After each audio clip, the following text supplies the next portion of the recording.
Valhalla Cyberpunk Bartender Action, an indie booze 'em up developed by Sukaban Games, available on Steam, Switch, PS4, and the Vita. This game was something I always had my eyes on, but I never could have expected just how much I'd love it when I finally got my hands on it. What do I even say, guys? I love this game. I adore this game. I'm obsessed with everything and anything surrounding this game, and every time I don't play it for a while, wonder if I gassed it up too much and go back to see if the game's really that good. It always is, resulting in me falling in love with it all over again. This is one of the big four in regards to my favorite indie games, and today we're gonna take a look at everything it does and that I love about it, while hopefully convincing you to play it and then play it again. So sit back and take it easy. We're dialing it back this time. This game flat out recommends that you grab a snack and put yourself at ease to get the most out of it. So let's honor that by encouraging the same with this video and just have a nice, long, comforting chat about one of my favorite games I've experienced in a long while. This is my revolutionary review for Valhalla.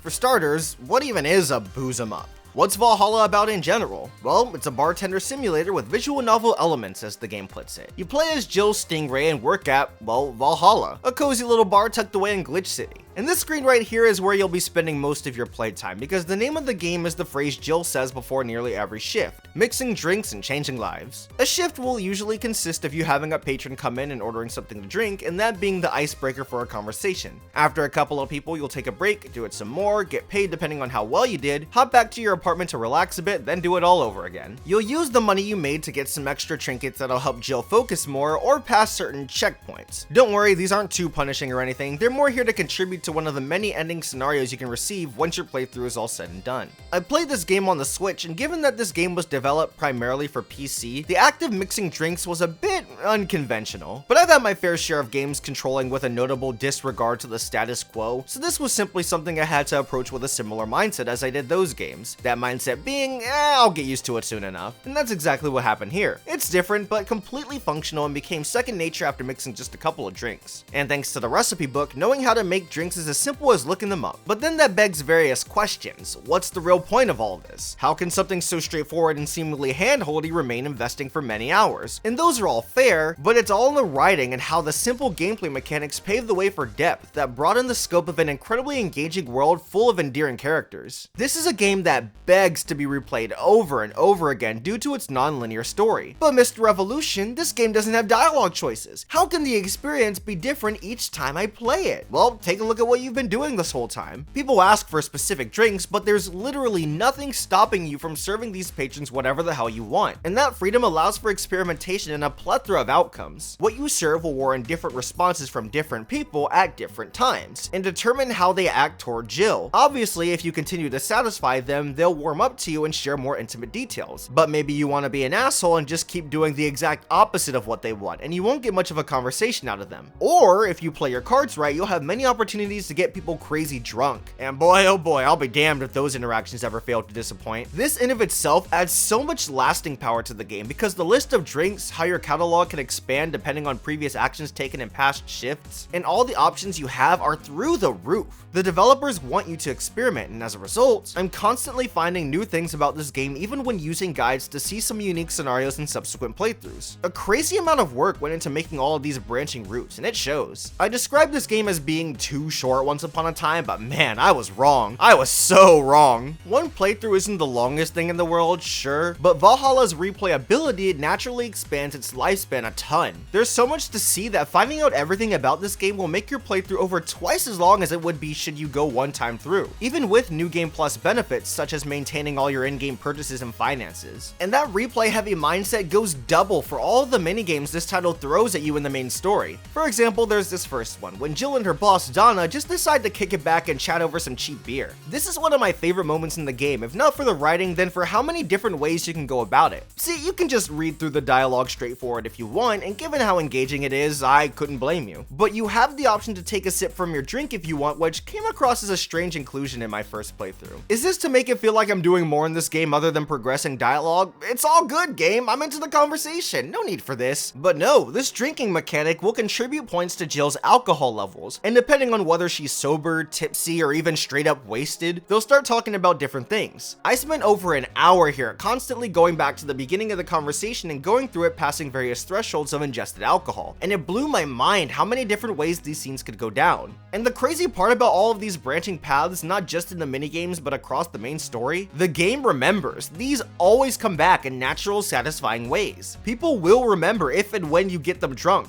Donna will remind you exactly of how wasted you got and how you started talking about boys and their meat rods. Imagine putting such an emphasis on player choice and making said choices actually influence the story. The best games featuring a non-linear story always keep this in mind, and Valhalla is no exception. With all of that being said, it feels weird calling this game a proper visual novel. What does and doesn't qualify for being a part of the genre is a whole separate debate that's kinda beyond the scope of this video, so we'll just keep our distance there. But my point is that Valhalla isn't a game defined by any one particular genre. This is its own thing, a cyberpunk bartender action, a booze 'em up, something that incorporates many elements from different types of games to give it a vibe all its own. And that's one of my favorite parts. It's very unique in that aspect, and I find that remarkable. With the millions and billions of games out there, it's always nice to have something stand out for all of the right reasons, and Valhalla definitely fits that bill. Even still, the game's story, world, and characters all steal the show without a doubt. For as much as the gameplay mechanics and all its depth have kept pulling me back, what attracted me in the first place and maintained my attention was the writing, the characters, and their hyper-realistic dialogue. See, Valhalla was inspired first and foremost by an idea, one that centered around learning about a post-dystopia world through conversation and interactions with a colorful cast. So let me put it like this. If you're looking for some kind of super engaging plot featuring twists, turns, drama, and the usual hero's journey setup, you're probably not gonna like this game. It's very laid back and more concerned with immersing the player in a new world through the lens of an ordinary citizen who's just trying to figure out her life. But if what I just said does sound even remotely interesting, this game will do you favors and then some, because on top of the gameplay mechanics that'll shape up your experience to be something completely unique from the person next to you, the characterization is so raw, impactful, and real. I mean, for starters, our protagonist is Jill freaking Stingray. She was written to be a more grounded character when compared to her fellow castmates, but funnily enough, this makes her stick out so much more than pretty much everyone else. She's a snarky, cynical, bisexual bartender who's never afraid to speak her mind, and she's also the perfect example of duck syndrome, making her uncomfortably relatable. Deadass, I don't think I've ever related to a character more. It's kinda wild. Jill enjoys her work and keeps up a cool demeanor, but her financial situation is a bit dire as she impulsively spends all the time and tends to just barely scrape by on rent for her apartment. This is something showcased incredibly well through gameplay, as buying all of what helps her focus will give you just enough money to reach those payment thresholds, and that's assuming you brought your A game with satisfying your bar's patrons. All of this was already enough for me to love her character, especially with her childish sense of humor and great dynamics with all of the bar's regulars, but you reach a point in the game where you learn about her past and she becomes so much more fleshed out. You see all of these different sides of her, watch as she grows due to various circumstances, and witness her relationships with the recurring characters blossom into these beautiful connections. Jill is phenomenal and one of my favorite characters in all of gaming as a result of all of this. Making her the lead in a cast like this was a genius move, and I was constantly impressed with how well written she was over the course of my multiple runs. And again, that's keeping in mind that this cast is stacked.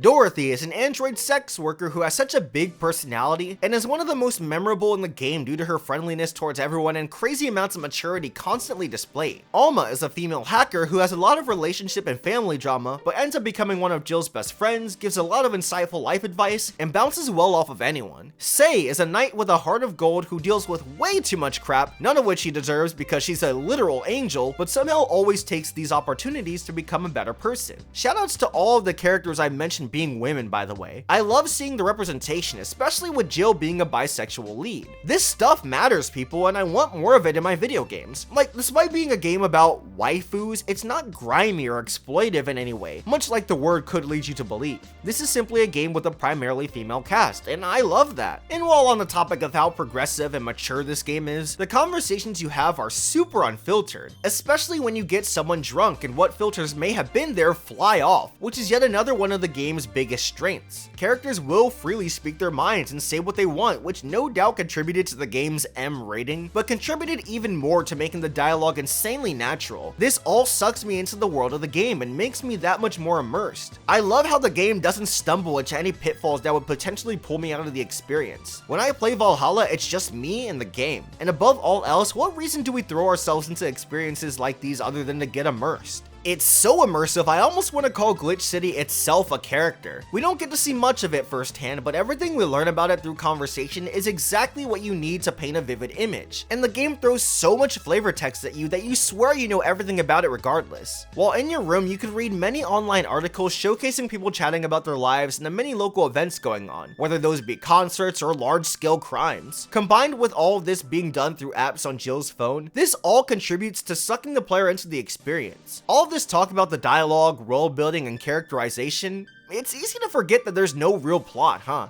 I never found myself wanting one in any playthrough, to be honest with you. That's not the point, nor did I care. If anything, the game was so pretty it distracted me from thinking otherwise. This game has such lovingly crafted pixel art with an anime aesthetic that I can't get enough of. The characters and environments look fantastic in game, and the art direction, regardless of the pixelation, makes my heart pound. And the soundtrack, I mean, have you been listening to it playing over the course of the video? It's in my personal top 5 across all of gaming, and for good reason. Each song has a sort of familiar vibe and style to it, while being distinct and varied from one another enough to where the tracklist will constantly keep you engaged and on your toes. I'm obsessed with the whole of it, purchasing all the albums and official remixes. Links in the description to do the same yourself if you have the finances to spare and good enough taste to appreciate it to that level. I feel like the game knows it's got a banger OST too, what with how at the beginning and middle of every shift you can form a playlist so that you have full control over which godlike track plays in the backdrop of the wonderful conversations about to be forged. Outstanding music across the board, perfectly going with the game itself.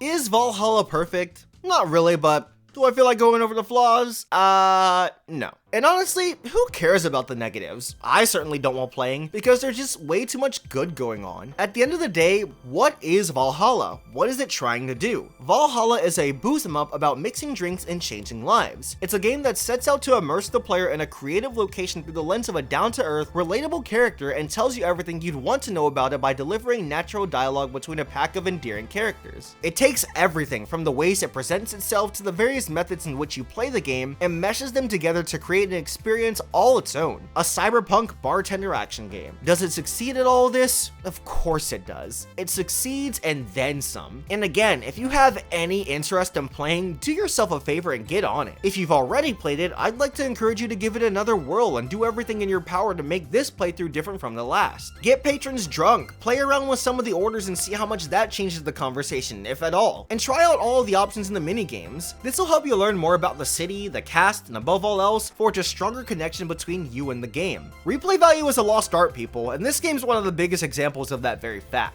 I've ended up playing it multiple times, and instead of getting burnt out in any way, shape, or form, I've just grown fonder towards it. The characters and their journeys haven't impacted me any less. The ending still makes my heart melt each time, and whenever I boot up the game and hear that deep piano, I'm pulled right back into Glitch City all over again. I am incredibly jealous of anyone who's yet to experience this game, because all of this unraveling itself to me for the first time was a feeling I will cherish and never let go of. But I'm also incredibly thankful that I've still got so much more to learn, and that my love for the game has the potential to run even deeper. This game is a gem, and to me, will always be home.